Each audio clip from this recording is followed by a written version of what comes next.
Hello and welcome to Americans Learn. My name is Colin, and today I am watching Alexander the Great Part 4 from Epic History TV. And this is Part 4 of 4, so if you ever watched the other 3, go back and watch those and come back. I've said it in all the other videos I do pretty much, so you know the drill.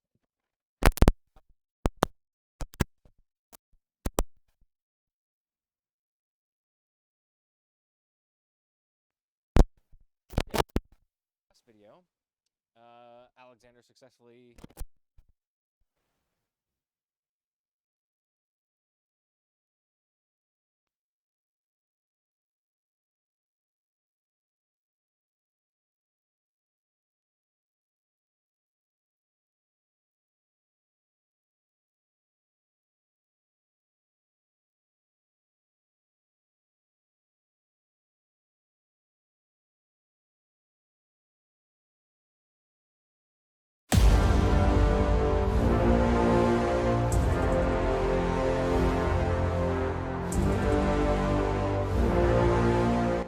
of just 22, Alexander, ruler of the small Greek kingdom of Macedonia, had led an invasion of the vast Persian Empire.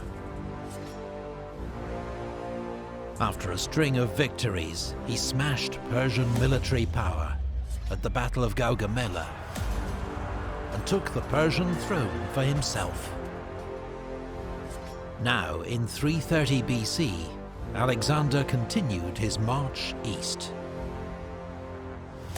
His goal, to find and kill Bessus, a Persian usurper claiming to be the rightful king, and to subjugate the empire's eastern provinces.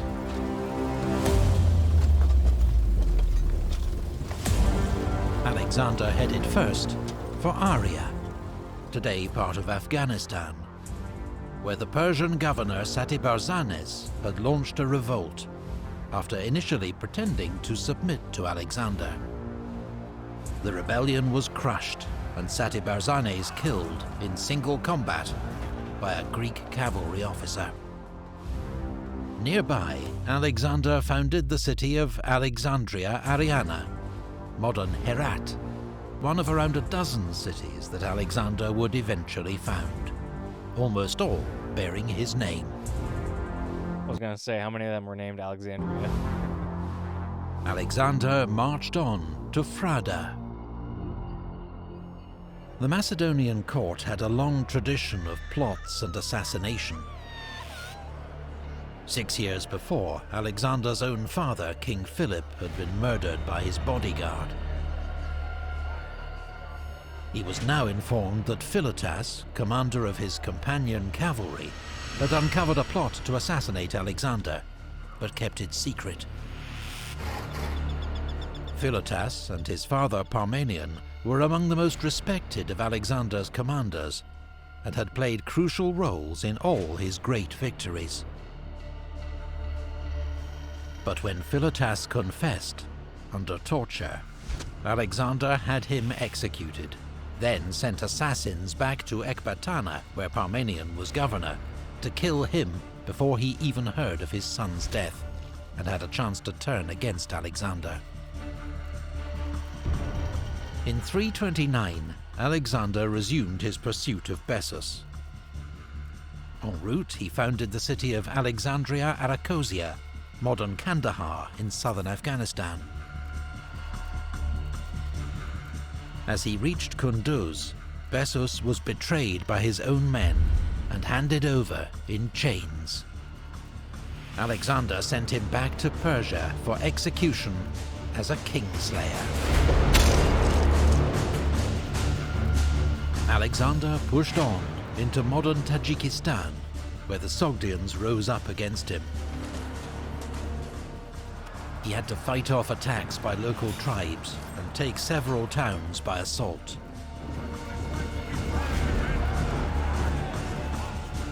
On the banks of the Jaxartes River, he founded the city of Alexandria Escate, meaning Alexandria the Furthest, so named because he had, at last, reached the limit of the Persian Empire. Oh, okay. So I was wrong in my introduction. He hadn't completely conquered the Persian Empire. He still had a ways to go, but uh, he had conquered a good portion, at least in the last video. Anywho, I was wrong. What else is done? This frontier was frequently raided by nomads, known to the Greeks as Scythians. Alexander lured them into a decisive battle near the Chexartes.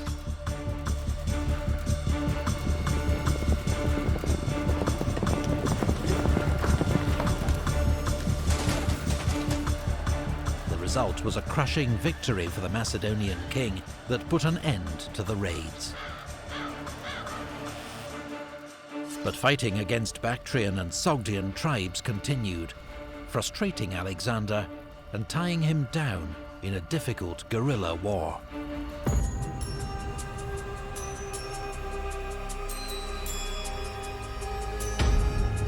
By now, many of the Macedonian troops were unhappy with Alexander. Most had not seen their homes in years, but their king seemed bent on conquest without end. What was worse, he'd begun to adopt the rituals and dress of their defeated Persian enemy, customs they viewed as effeminate and decadent.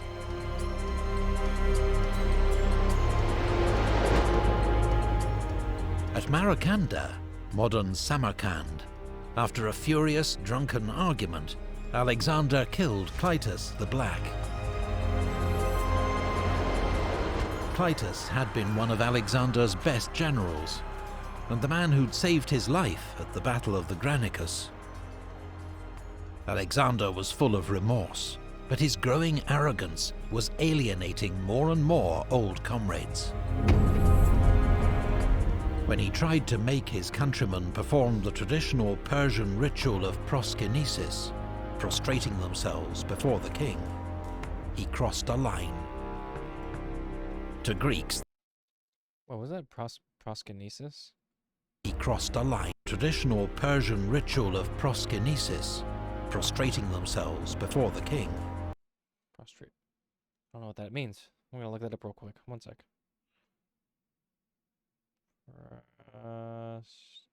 Prostrating. Lay oneself flat on the ground, face down, especially in reverence or submission. Okay, that makes sense.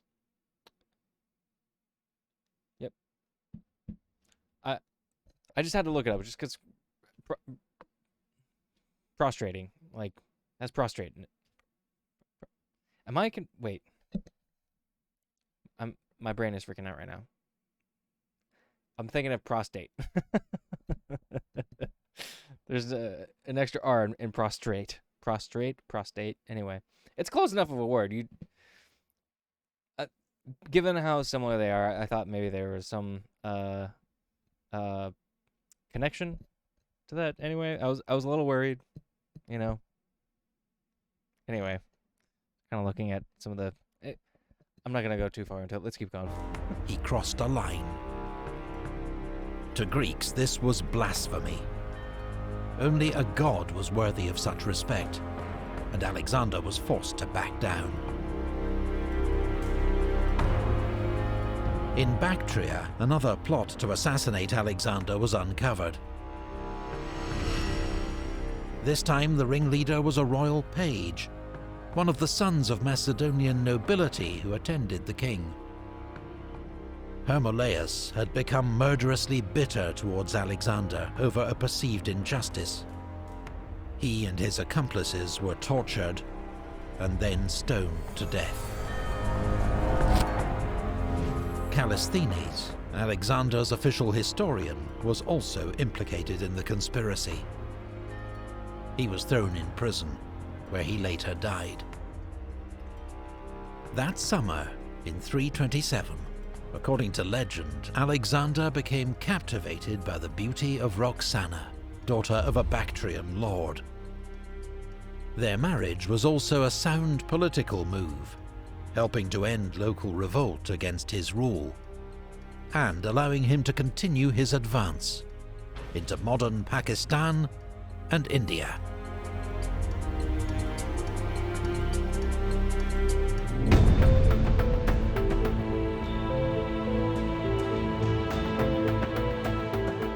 Alexander now prepared to subdue the Persian Empire's most eastern provinces, which had yet to recognize his kingship.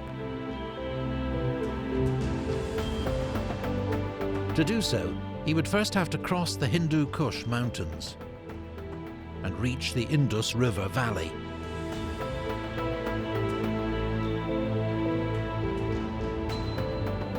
Advancing in 2 columns, his army won a series of skirmishes against the Aspasi and Asakani as they fought their way into what's now the Swat Valley of northern Pakistan.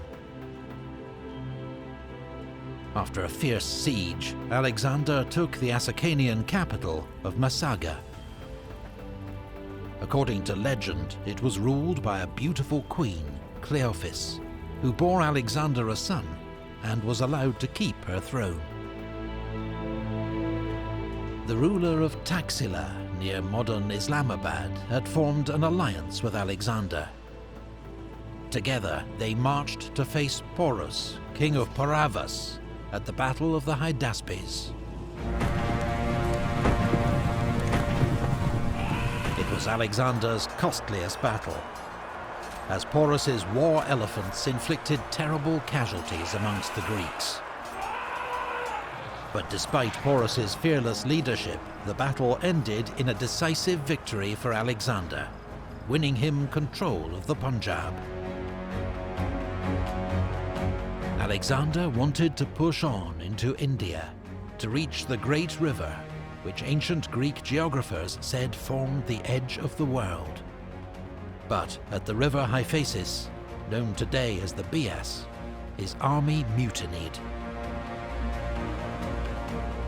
His men had marched thousands of miles, fought countless battles, and not seen their homes in 8 years.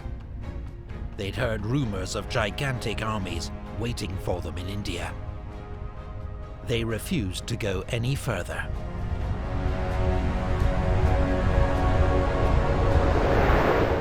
Alexander was furious, but had to turn the army around.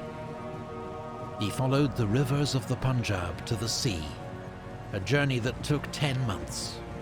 On the way, he defeated the Malians, but while leading the assault on their capital, was wounded in the chest and nearly killed.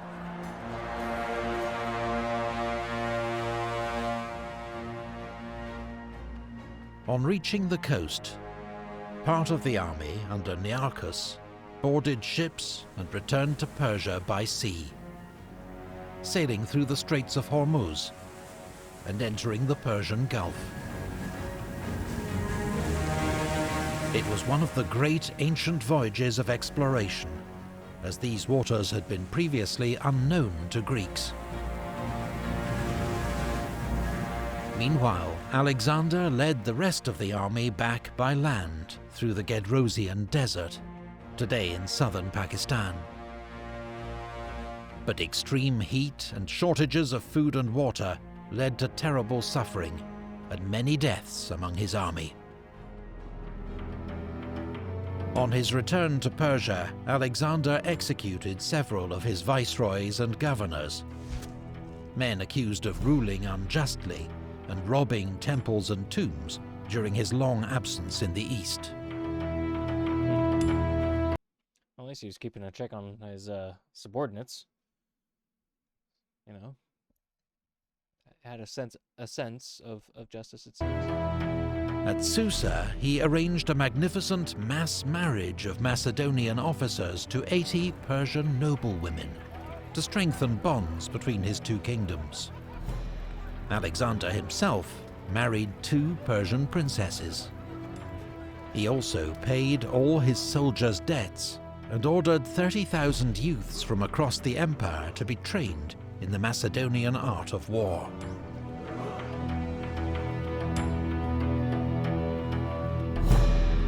But at Opis, his Macedonian troops mutinied.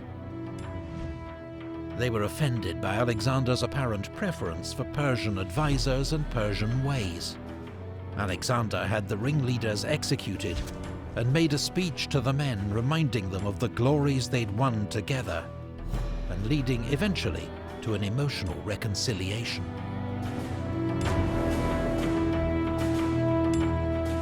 At Ecbatana, Alexander's closest and most trusted friend, Hephaestion, died of fever.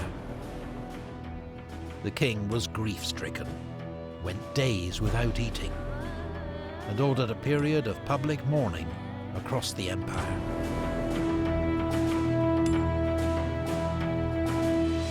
Alexander waged a successful campaign against the mountain raiders of Kossia, who not even the Persian kings had been able to subdue. Returning to Babylon, he was met by embassies from distant peoples, come to recognize his greatness. Ethiopians, Libyans, European Scythians, Lucanians, Etruscans, Gauls, and Iberians. Alexander's Bactrian wife, Roxana, was now pregnant. But as he planned his next campaign to Arabia and beyond, he developed a sudden fever and died days later, aged just 32. Oh, wow. I don't think I realized just quite how young he was when he died. And conquered so much in so little time. I'm 31 now, and this is what I do with my time. The cause of Alexander's death has never been established. It may have been malaria, cholera, typhus, or poison.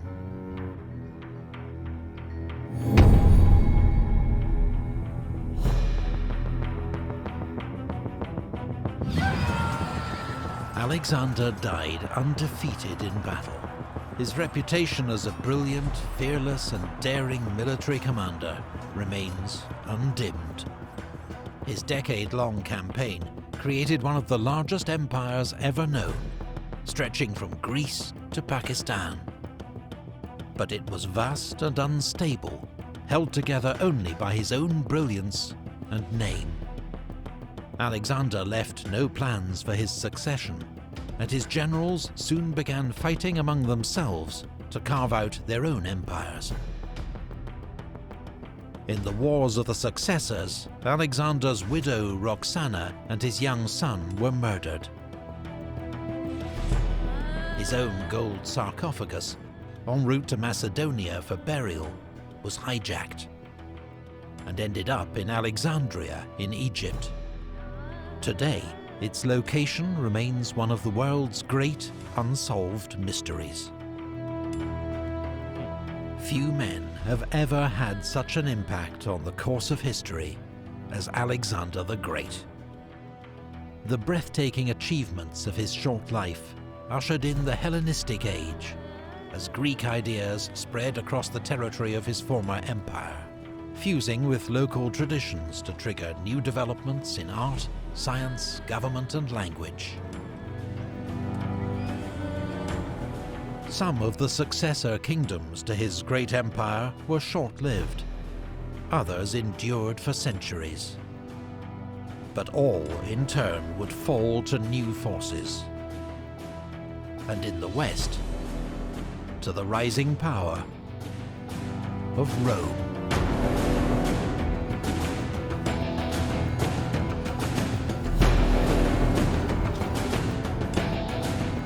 Research and artwork for this video comes from Osprey Publishing's extensive range of books on ancient history. Every Osprey book examines a particular battle, campaign, or combat unit in authoritative, meticulous detail. And with more than 3,000 titles, they cover everything from ancient warfare to modern conflict. Visit their website to see their online catalogue. Thank you to all the Patreon supporters who made this video possible, and to the channel Invicta. Find out more about key moments from the past in their Moments in History series. Alrighty. So there you go. That was Alexander the Great. Yeah, I kind of want to now look into the Hellenistic age. See what that's all about. It rings a bell. but I could not tell you a thing about the Hellenistic age. I don't remember anything specific about that. So it definitely seems like an era worth reviewing for myself. I don't think Epic History has anything on that, but I don't know, maybe Osprey has something. You never know. But anyway, I'll look into it. I'll see what other videos might be out there on the Hellenistic period. So let me know in the comments if that would be something you might be interested in watching me react to. You know, because if you're still watching at this point, there's got to be something about me that's interesting, I guess. So, and if you haven't already, like, share, and subscribe. Subscribe, why don't you? We like all the subscribers, but yeah. Anywho, thanks for watching, everyone. I hope you enjoyed, and I'll see you in the next one.